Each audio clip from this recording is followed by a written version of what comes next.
Assalamualaikum warahmatullahi wabarakatuh. Pemirsa sekalian, kembali lagi bersama saya di serial komunikasi Islam. Seperti biasanya telah hadir di tengah-tengah kita Bapak Edi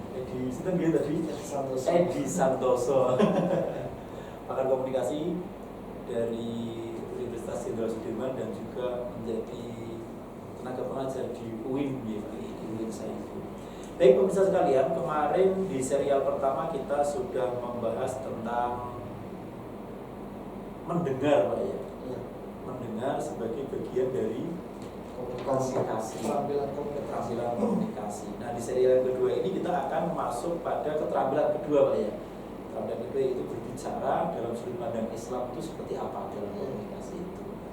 Langsung saja Pak Edi, monggo berbicara gitu ya. Tentunya banyak sekali ayat-ayat yang mengatakan tentang berbicara, hadis yang tentang berbicara. Nah, ini bagaimana sebenarnya dalam konsep komunikasi itu berbicara itu seperti apa nih?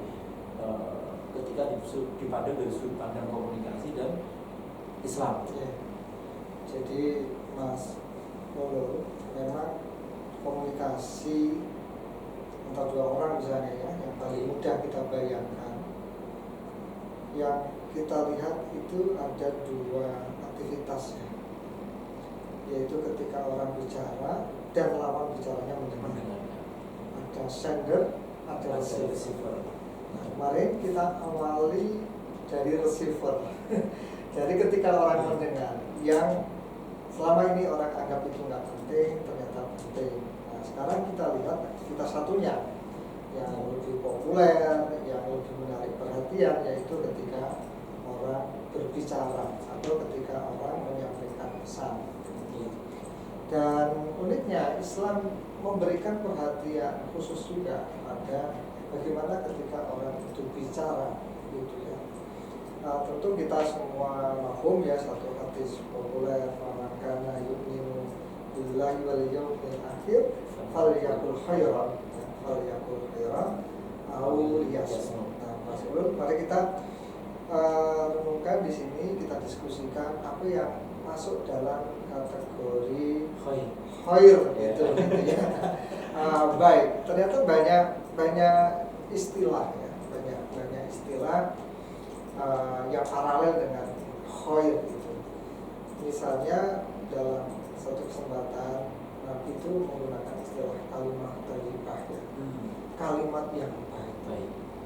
Dan kalimat yang baik itu kata Nabi kalimat thayyibah sedekah. Iya. Jadi itu sebuah sedekah ya. Dan itulah uniknya Islam ya. Iya. Kita nggak bisa bersedekah dengan uang, Dengan harta, karena mungkin tidak semua orang punya kelebihan harta ya. Kita bisa bersedekah dengan kata-kata yang baik, dengan kalimat yang baik. Nah, prakteknya mudah apa enggak itu ya. Kalimat thayyibah itu gampang apa enggak? Nah itu yang ini akan kita diskusikan Mas Ulul. Gitu ya. Jadi memang kata-kata yang baik ini menarik gini. Selama ini kan mungkin komunikasi itu lebih ke umum gitu Pak ya. Lebih ke umum, artinya yang penting ada pengiriman pesan, ada penerimaan pesan. Pesannya itu kan masih sifatnya umum, iya enggak? Dalam komunikasi itu artinya tidak ada batasan, tidak ada koid. Kalau dalam Islam itu di situ harus koid, harus baik. Jadi kayak misalkan saya bayangkan, mohon maaf, misalkan ada sekelompok perampok yang merencanakan perampokan, kan di situ terjadi proses komunikasi antar individu yang ada di situ gitu. Ada partisipan di situ dan ada pengiriman pesan dan pesan, itu kan juga proses komunikasi. Nah ini menarik, kalau dalam konsep Islam itu ada batasan khair. Nah ini seperti apa ini kemudian konsepnya ini? Jadi khair atau tadi kita gunakan istilah kalimat thayyib, atau dalam istilah yang lain Allah menggunakan qaulun ma'rufun.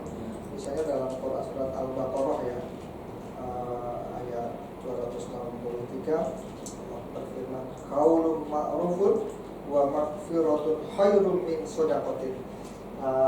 Ini masih ada kelanjutannya sih, sedekah yang gimana? Tabuha ya. Ada ya. Jadi sedekah yang diikuti dengan kata-kata yang menyakitkan, menghina gitu ya. Jadi di sini menggunakan kata qaulun ma'rufun ya. yang di sini disebut bahkan itu lebih baik dari sedekah yang diikuti oleh kata-kata yang menyakitkan gitu ya. Nah, lalu apa sebetulnya definisi kita atau penjelasan kita tentang ma'ruf, thayyib, khair gitu ya. Mas Ulul, kita dalam keseharian ya kita renungkan lah, kata-kata yang baik itu seperti apa? Nah, itu Kita bisa merasakan. Iya. Coba Mas Ulul, kapan Mas Ulul merasa kata-kata itu terasa menyenangkan? Atau kapan kata-kata itu terasa menyakitkan? ketika kata-kata yang sampai kepada saya itu sesuai dengan kondisi saya. Misalkan saya sedang sedih, ada kata-kata yang menghibur, motivasi. Sedang malas, saya sedang malas, ada kata-kata yang buat saya termotivasi. Iya. Gitu. Iya. Jadi seperti itu memang pengalaman saya. Meskipun itu mungkin ya mohon maaf, mungkin kalau dilihat secara kasat mata, didengar kayak gitu tuh mungkin bagi sebagian orang tidak menyenangkan, tapi bagi saya itu mampu menghibur gitu. Misalkan kayak sekarang ada podcast yang konsepnya anak-anak muda itu ya, tongkrongan itu kan biasanya juga kata-katanya ngawur juga guyonannya gitu. Tapi justru dengan menyaksikan itu semua, saya menjadi lebih bersemangat lagi gitu, untuk berkreasi, untuk beraktivitas dan juga yang Jadi lainnya. itu bisa menjadi definisi pertama kata-kata yang kita butuhkan. Kata-kata yang kita Kata-kata butuhkan. yang butuhkan. Kadang Iya. orang lagi down, Iya. ya kehilangan semangat, kehadiran teman yang memotivasi, maka kata itu kata yang dibutuhkan, kata-kata yang membangkitkan semangat begitu ya. Nah, sebaliknya jangan sampai kita memberikan kata-kata, kalimat yang bukan saja tidak dibutuhkan, tetapi kalimat itu justru membawa masalah. Contohnya begini, Mas. Ada suatu keluarga ya, suami istri, tidak ada persoalan di antara mereka, baik-baik saja. Suatu saat sang istri ini kedatangan teman lama, biasa teman lama ya. Temennya ini banyak omong sih, dia ngomong macam-macam sampai tanya hal-hal yang agak privat. Kamu kalau ulang tahun suka diberi hadiah apa sama suamimu? Ini keluarga yang bersahaja, tidak ada tradisi khusus dalam ulang tahun. Bahkan mengucapkan selamat aja enggak, bukan berarti mereka nggak sayang ya kan, ini soal tradisi ya. Tapi karena ditanya begitu, mulai kepikiran gitu, oh ya suami jangan kan ngasih hadiah, mau cari selamat aja enggak. Wah, temennya yang ember, kalau aku sih kemarin suamiku sana-sana gitu, beli ini itu ngajak ke Singapura, belanja, dulu ngajak umroh gitu kan. Wah, jangan suamimu itu ngasih makanan loh, yang sayang kamu. Jadi kepikiran ya kan, jadi kepikiran. Ini kan kata-kata yang bukan saja nggak dibutuhkan, tapi membawa masalah. Nah, ini masuk kategori falyasmut mestinya. Diam gitu, jangan lebih. Orang itu kadang jadi kompor lah ya. Jadi kompor. Lidah tidak bertulang. Karena nggak bertulang, jadi kadang ngomongnya kemana-mana. Kemudian itu yang pertama saya kira, saya setuju Mas, bahwa kalimat yang itu kalimat yang kita butuhkan ya, seperti kata-kata yang motivasi seorang anak, mendapatkan kata-kata yang membangkitkan semangat dari bapaknya. Ini kan kemarin barusan ada pengumuman ya, SNBP ya. Mungkin banyak yang anak-anak yang tidak beruntung atau belum beruntung, kebetulan tidak lolos dalam kondisi down gitu. Orang tua harus bijak ya, jangan sampai menyalahkan, kamu ini gimana sih, udah bapak biayai, bapak bayar mahal, bimbel dan sebagainya, kamu nggak bisa, bodoh kamu ya, maaf begitu ya, kata-kata yang kasar. Coba bayangkan ya, kita dalam posisi sang anak pasti sangat menyakitkan. Tapi beda nih, nggak apa-apa lah, kamu sudah mencoba, kamu sudah melakukan yang terbaik. Ini mungkin belum waktumu, tapi masih ada kesempatan lain, insya Allah kamu akan mendapatkan yang lebih baik. Kan beda ya, beda. Karena menjadi lebih semangat lagi kan? Iya, betul.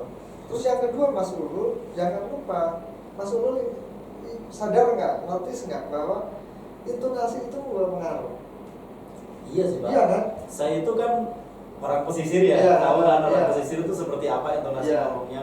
Nah, keluarga istri dan keluarganya itu orang pedalaman, kalau istilah dalam penelitian kan, Iya. orang Solo Raya gitu Iya. loh. Jadi mereka itu lebih halus dan juga yang lainnya gitu kan. Beda dengan kita kalau ngobrol gimana.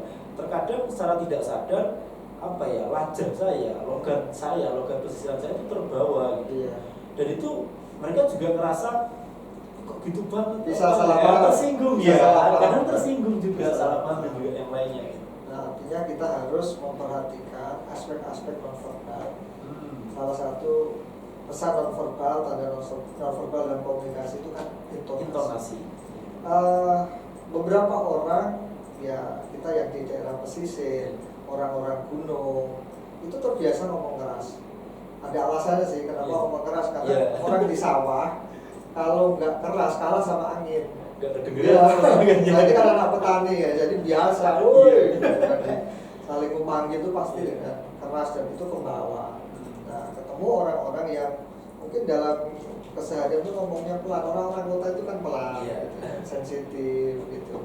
Jadi omongan-omongan yang kasar itu bisa jadi persoalan. Karena biasanya omongan yang keras, yang intonasinya tinggi itu kan orang-orang sedang marah. Iya, Iya kan? iya. Kecenderungannya seperti Kecenderungannya itu. begitu. Iya. Jadi orang bisa menangkap, nih Pak Ulu lagi marah apa ya? Ngomongnya kenceng banget, nyolot begitu kan. Padahal mungkin maksudnya Padahal enggak sebenarnya gitu. enggak gitu ya. Jadi ngomong yang baik ini enggak hanya konten, tetapi juga aspek-aspek nonverbal begitu ya, termasuk intonasi, dan enggak hanya intonasi, ekspresi muka. Jadi misalnya Gestur. ada gestur, ekspresi misalnya. Pak Ulu marah enggak, saya enggak marah, tapi ekspresinya tegang begitu kan. Itu meta komunikasi begitu ya. Kemudian apa lagi Pak Ulu yang kira-kira baik ya yang kita rasakan? Ini ya, apa mungkin sama dengan pengertian coba Pak, pengertian yang pertama tadi, sesuatu yang dibutuhkan. Nah ini saya tuh pernah kayak mendengar dan juga mengamati gitu ya. Saya kan suka lihat videonya Cak Nun gitu ya, pemikirannya itu kan saya senang gitu dengan pemikiran Cak Nun. Jadi memang sesuatu itu yang kita keluarkan itu harus bentuk sebuah kebijaksanaan. Ya, terkadang kebenaran saja itu bisa menyakiti orang loh Pak. Ya. Kayak saya sering mencontohkan Mas sebenarnya. Benar, itu tapi yang orang benar. Ya mungkin istilahnya itu. Bijaksana yang harus kita Iya. keluarkan. Misalkan kita punya teman, punya postur yang gendut kayak gitu. Bener, Kita dia panggil gendut gendut, gitu iya, kan. gendut. Marah. Dia marah. Loh, kamu kan bener, kamu kan gendut tak panggil gendut kok marah. Faktual. Nah, faktual. Tapi itu kan Tapi menyakiti orang. menyakiti. Nah, ini bisa dirumuskan bagaimana ya? Makanya teori kebenaran itu nggak hanya signifikansi, tidak hanya korespondensi, Iya. bahwa antara pernyataan dan kenyataan itu paralel, Iya. tetapi ada namanya teori kebenaran pragmatis. Oh, pragmatis. Teori kebenaran pragmatis itu sesuatu yang bermanfaat, itu benar. Misalnya kita katakan orang, kamu tuh jujur ya, kamu tuh gendut, Iya. itu benar. Antara pernyataan dan faktanya Fakta benar, iya. dari timbangan badannya begitu kan, dan kan nggak ada yang salah. Nggak ada yang salah. Tetapi itu menyakitkan. Lebih baik kamu bilang, atau kita bilang, oh kamu cantik, kamu ganteng, gagah gitu, biasa kok badanmu gitu, tapi Iya. cantik misalnya kan. Itu mungkin tidak benar secara fakta, tetapi itu lebih membawa manfaat begitu kan. Iya, itulah pragmatis ya. Kebenaran pragmatis. Iya. Makanya saya nggak setuju nih ada suami istri yang dengan alasan saling jujur kemudian ngomong apa saja termasuk masa lalunya. Iya. Itu kan nggak boleh ya. Iya. Dalam Islam juga nggak boleh Iya. expose aib pribadi kan. Iya. Maksudnya. Masa lalu, apalagi ketika itu kemungkinan bisa menimbulkan menimbulkan masalah gitu Pak ya. Karena tujuan kita menikah kan liyaskunu ilaiha gitu kan, supaya Iya. tercipta sesuatu yang ketenangan kan. Iya. Kenapa kalau dengan kita menikah justru malah timbul permasalahan, kan menjadi hal yang kontradiktif dengan tujuan dari pernikahan itu kan.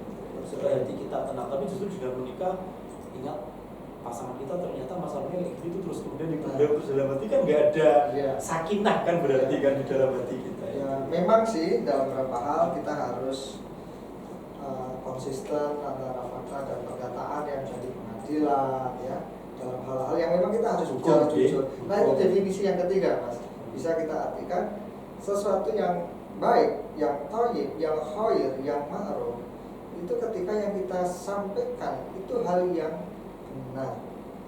Dan dalam Islam suatu yang benar itu bahkan menunjukkan keimanan. Ada satu hadis pasti Pak Guru pasti ingat, la yastaqimu imanu abdi gitu ya.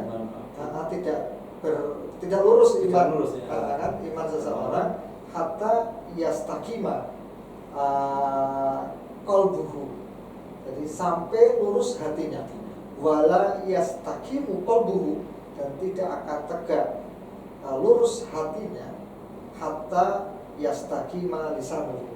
Ya, sampai lisannya itu benar gitu. Lisan yang benar itu lisan yang ngomong jujur. Ngomong jujur begitu ya. Bukan pembual. Kan kita tahu juga orang bohong itu salah satu ciri munafik ya. Paulo ya. Itu juga harus diperhatikan. Itu menurut saya yang baik itu juga yang jujur.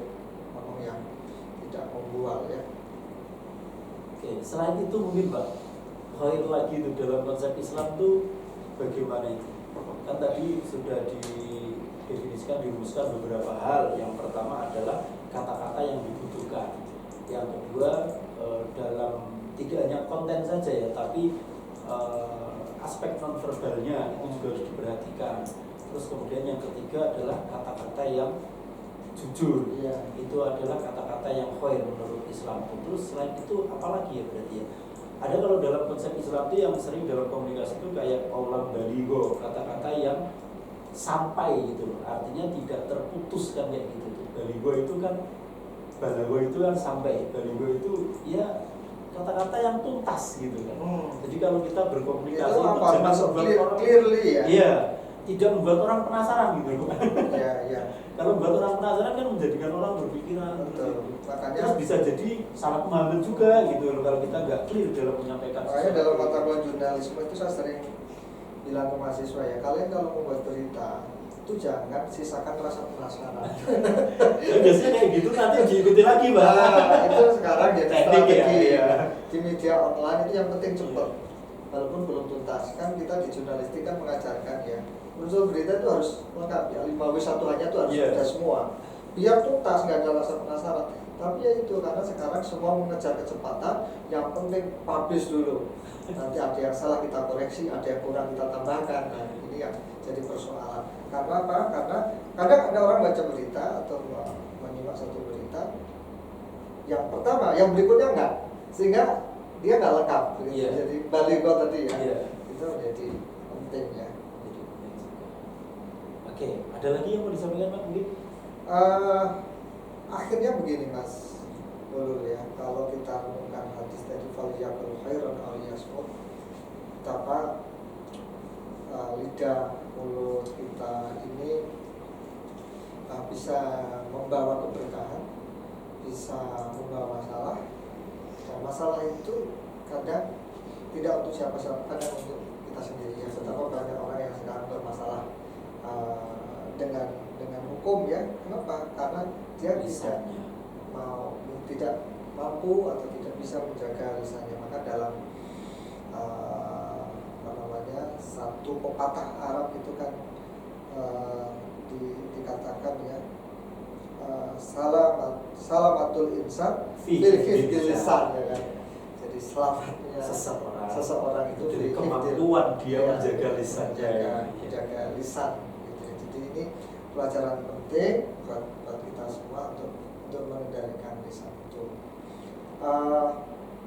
Dulu Socrates mengajarkan pada kita, timbanglah 3 hal.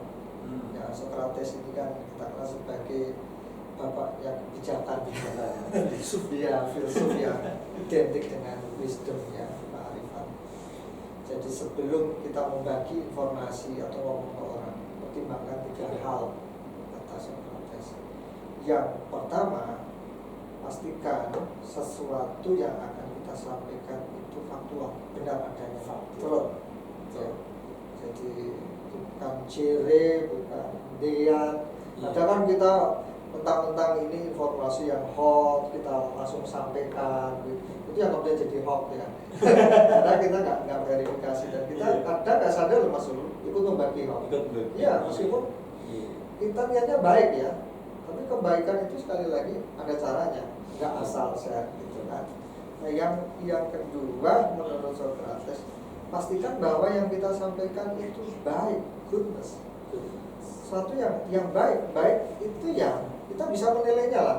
Hal yang buruk yang baik, kita ceritakan kebaikan orang, kesuksesan orang, ya, itu kan baik. Kata-kata nasihat itu kan baik gitu. Tapi kalau isinya kejelekan orang, isinya adalah sakra-sakra, kan jelek ya kan. Nah, pastikan itu yang kedua. Nah, kemudian yang ketiga, kata Socrates, pastikan yang akan kita sampaikan itu sesuatu yang ada manfaatnya atau usefulness-nya. Ada jadi truth, goodness, dan usefulness. Jadi, kalau ada manfaatnya, baik. Jadi setelah kita yakin ini sesuatu yang benar, sesuatu yang baik, dan sesuatu yang bermanfaat, silakan sampaikan kepada orang. Insya Allah dengan prinsipnya Socrates itu kalau dalam Islam itu yang ketiga itu ada usefulness, ada kayak gini tuh dalam hadis min husni islamil mar'i tarkuhu ma la ya'ni, termasuk dari kebaikan keislaman seseorang gitu ya. Tingkat keislaman seseorang itu adalah tarkuhu ma la ya'ni, meninggalkan sesuatu yang tidak ada manfaatnya. Kan harus useful gitu. Oke, begitu ya pemirsa ya. Jadi ini seri yang kedua kita bahas tentang keterampilan berbicara. Menurut Islam itu tadi bisa disimpulkan ada beberapa hal. Yang pertama adalah mengeluarkan kata-kata atau kalimat yang dibutuhkan oleh orang lain. Kemudian juga memperhatikan aspek nonverbal seperti intonasi, mimik, gestur dan juga yang lainnya. Terus kemudian yang ketiga itu adalah yang kata-kata yang jujur. Kata-kata yang jujur itu dalam Islam itu kulil haqqo walau kana murran, kayak gitu. Katakan secara benar, secara hak meskipun rasanya tuh pahit kayak gitu.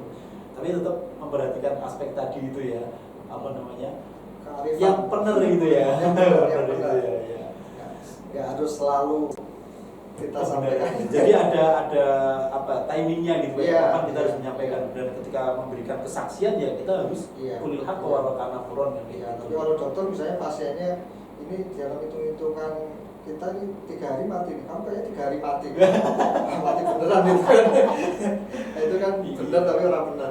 Iya, terus ditambah lagi tadi ya Socrates, teorinya Socrates bagaimana kita itu ketika berbicara kita harus menimbang 3 hal dulu. Yang pertama adalah truth, kebenaran dari apa yang kita katakan, goodness, kebaikan dari apa yang kita katakan, dan yang ketiga usefulness. Usefulness itu adalah manfaatnya, ada nggak sih kita manfaatnya mengeluarkan kata-kata itu. Baik itu pemirsa ya, keterampilan berbicara menurut Islam semoga bermanfaat untuk pemirsa sekalian. Kita akan ketemu lagi di seri-seri berikutnya. Terima kasih. Assalamualaikum warahmatullahi wabarakatuh. Terima kasih.